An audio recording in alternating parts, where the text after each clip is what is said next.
नमस्कार दोस्तों, welcome back to रिव्यूगरी। आज एक बेहद महत्वपूर्ण वेब सीरीज़ की आपको जानकारी दूंगा। नेटफ्लिक्स पे अवेलेबल है। एडोलेंस इसका नाम है।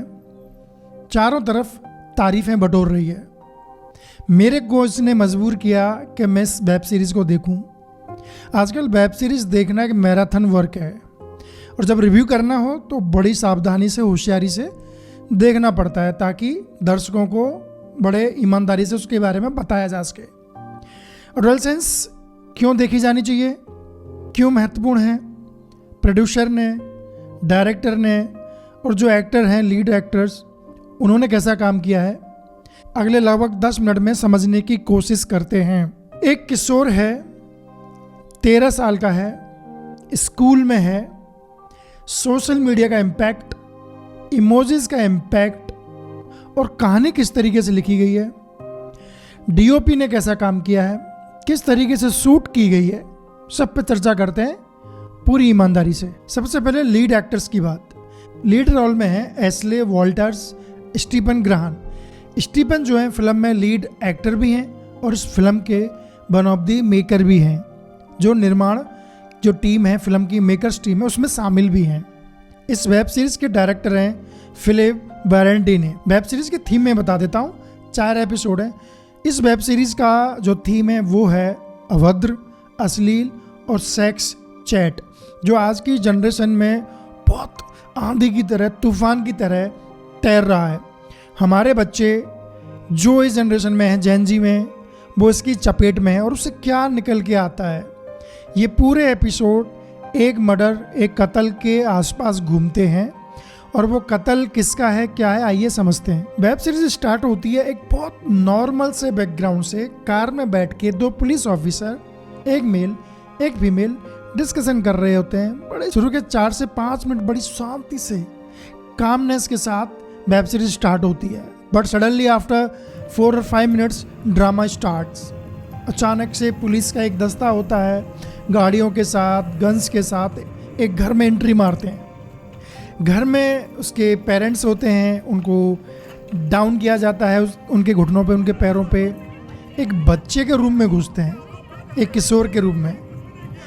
उसकी उम्र होती है 13 साल और उसको गिरफ्तार किया जाता है ये बता के कि आपको एक लड़की के कत्ल के जुर्म में गिरफ्तार किया जाता है। ये देख के उसके पेरेंट्स सकपका जाते हैं, हैरानी में आ जाते हैं कि 13 साल के बच्चे को पुलिस अरेस्ट करने आई है, वो भी मर्डर के इल्ज़ाम में। कहानी यहाँ से स्टार्ट होती है बहुत ड्रामेटिक तरीके से और अंत तक लगभग ड्रामा चलता है, हाई प्रोफाइल। और कहानी चलती है कि इस बच्चे ने मर्डर किया है कि नहीं किया है। But with in second episode कुछ ऐसे डायलॉग्स आते हैं जो राइटर्स ने लिखे हैं। वहाँ पे कुछ दर्शकों को अंदाज़ा दिया जाता है कि this child can be really a murderer. जब वो अपने पापा से पूछता है कि आपको पापा लगता है कि मैं मर्डर कर सकता हूँ, क्या वो ऑफिसर से कहता है कि मैं एक छोटा सा बच्चा हूँ, आपको लगता है कि मैंने मर्डर किया होगा। जब वो सवाल करता है तो वहाँ से एक सेंस आ रहा होता है। जो फिल्मों की, वेब सीरीज़ की बहुत जानकारी रखते हैं, कहानियों की बहुत जानकारी रखते हैं, वही वहाँ पे थोड़ा सा स्मेल कर पाएंगे कि ये बच्चा क्रिमिनल हो सकता है। जब मैं देख रहा था, जब मैं कोई भी फिल्म देखता हूँ, कोई भी वेब सीरीज़ देखता हूँ, तो मैं गैस करता हूँ कि okay, this is what going to be happen, let's see मेरा अनुमान सही निकलता है कि नहीं निकलता है। तो मैं बताऊँगा मेरा अनुमान सही निकलता है कि नहीं निकलता है, वो मैं अंत में बताता हूँ। ओवन कूपर ने जिमी का रोल किया है, एक 13 साल के बच्चे का रोल किया है। वाह, क्या अभिनय किया है, क्या एक्टिंग की है। बच्चा फेस पे एक्सप्रेशन लाके दे रहा है, बॉडी लैंग्वेज से दिखा रहा है, कंफ्यूजन दिखा रहा है। कभी वो बहुत मासूम सा बच्चा दिखाई देता है, कभी वो एक साइको चाइल्ड दिखाई देता है, कभी दिखाई देता है कि घर के, स्कूल के सर्कमस्टेंसेस की वजह से एक प्रोडक्ट ईजाद हुआ है। वो बच्चा कई रूप दिखाता है। जब साइकेट्रिस्ट उससे बात करने आते हैं, जब पुलिस ऑफिसर्स उससे बात करने आते हैं, वो तरह तरह के रूप दिखाता है। चिड़चिड़ा हो जाता है, गुस्सा हो जाता है। बखूबी उसने एक किशोर का रोल निभाया है। मैं उनकी एक्टिंग को 5 में से 4 देने में मुझे कोई ऐतराज़ नहीं है, मुझे कोई हिचकिचाहट नहीं है। I give him 4 stars out of 5 stars in acting, fantastically done. अब बात है जिमी के फादर की, यानी कि स्टीफन ग्रांट की। उन्होंने भी बहुत अच्छी एक्टिंग की है। कैसे एक बाप का किशोर बेटा कत्ल के इल्ज़ाम में जाता है, उनके चेहरे पे जो एक्सप्रेशन आते हैं, राइटिंग जो की गई है, ड्रामा जो क्रिएट किया गया है, वो बहुत शानदार है। फादर के तौर पे स्टीफन ने लाजवाब एक्टिंग की है और एशले वॉल्टर्स ने पुलिस ऑफिसर के तौर पे बढ़िया एक्टिंग की है। इन्वेस्टिगेशन में जाते हैं, एक बच्चे से कैसे डील किया जाता है, एक बच्चे से कैसे बात की जाती है, एक प्रोफेशनल पुलिस ऑफिसर्स कैसे होते हैं, कैसे वो वकील मुहैया कराते हैं और कैसे बच्चे को शांत कराया जाता है, स्कूल में जाके बच्चों के बीच में कैसे इन्वेस्टिगेशन की जाती है, बहुत शालीन तरीके से, बहुत प्रोफेशनल तरीके से वो दिखाया गया है। तो अब बात आती है डायरेक्टर की। डायरेक्टर ने यार कमाल कर दिया है। ये बताया जा रहा है कि 4 एपिसोड 4 टेक में रिकॉर्ड कर लिए गए हैं। जी हाँ, हैरानी होती है सुन के, मतलब 4 एपिसोड है, एक एपिसोड एक ही टेक में रिकॉर्ड कर लिया गया है। जब आप सीरीज़ को देखेंगे तो आप देखेंगे कि कैमरा वाला, जैसे मैं आगे चलता जा रहा हूँ और कैमरा पीछे जा रहा है, कैमरा पीछे जा रहा है, सारे सीन 90% सीन इस तरीके से ही है। And this is very difficult to shoot, to capture, to make videos, to choreograph, because पीछे जो मूवमेंट होता है, सारे 90% सीन फेस टू फेस हैं और एक सीन में एक कैरेक्टर निकल रहा है तो दूसरा कैरेक्टर एंट्री मार रहा है, बार बार दिखाई देगा। बहुत ही अच्छे स्मूथ ट्रांजैक्शंस हैं। एक एक्टर निकल रहा है तो दूसरा कैरेक्टर आ रहा है, दूसरा कैरेक्टर निकल जाता है तो तीसरा कैरेक्टर, एक रूम से दूसरे room, investigation room, inquiry table पे एक साइकेट्रिस्ट आ रही है तो डॉक्टर आ रहा है, कभी वकील आ रहा है, और वो सब आपस में बड़े फ्लोलेस ट्रांजैक्शन कर रहे हैं और कैमरा वहीं के वहीं रोटेट होता जाता है।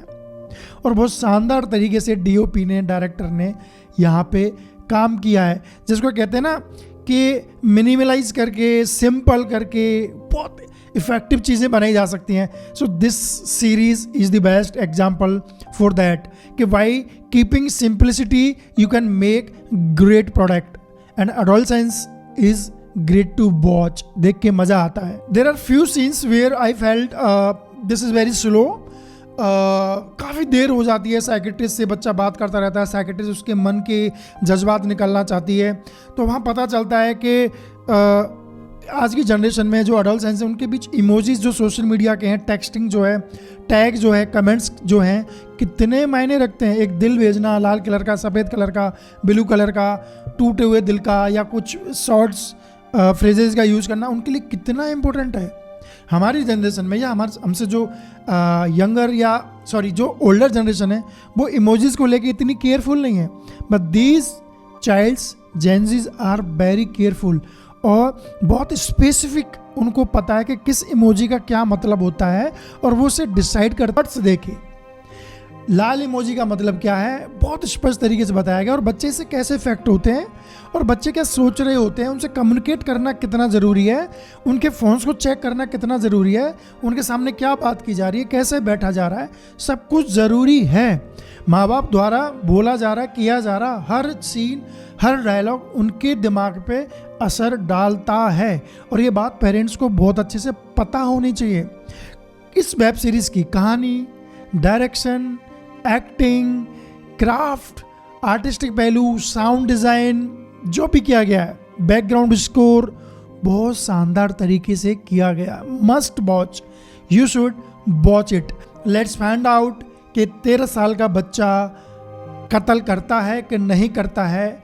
बहुत शानदार तरीके से, अस्पष्ट तरीके से सीरीज़ को ख़त्म किया गया है, बट आंसर दे दिया जाता है कि कत्ल किसने किया है।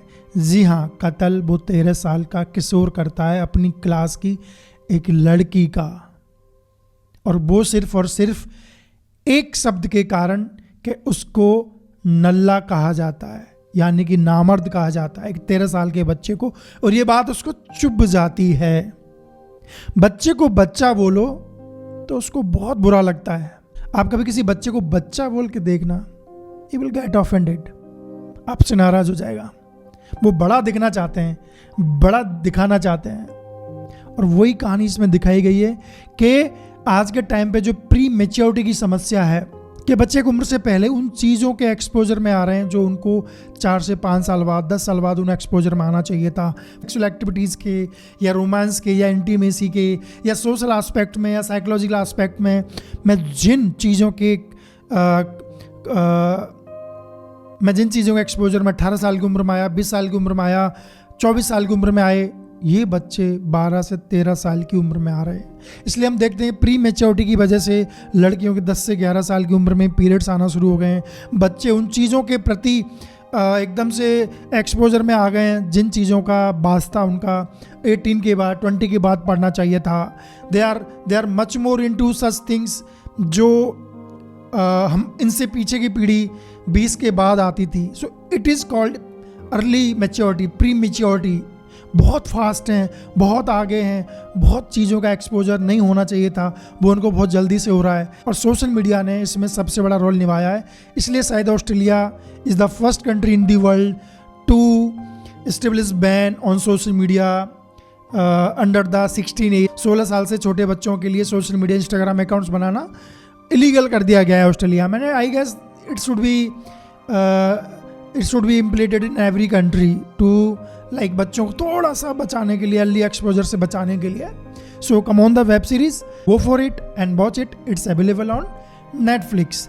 अगर आपको ये चैनल अच्छा लगता है, अगर आपको यहाँ पे रिव्यूज़ फेयर मिलते हैं, अच्छे मिलते हैं, स्पॉइलर फ्री मिलते हैं, तो आप सब्सक्राइब करने के बारे में सोच सकते हैं, वीडियो को लाइक कर सकते हैं, शेयर कर सकते हैं।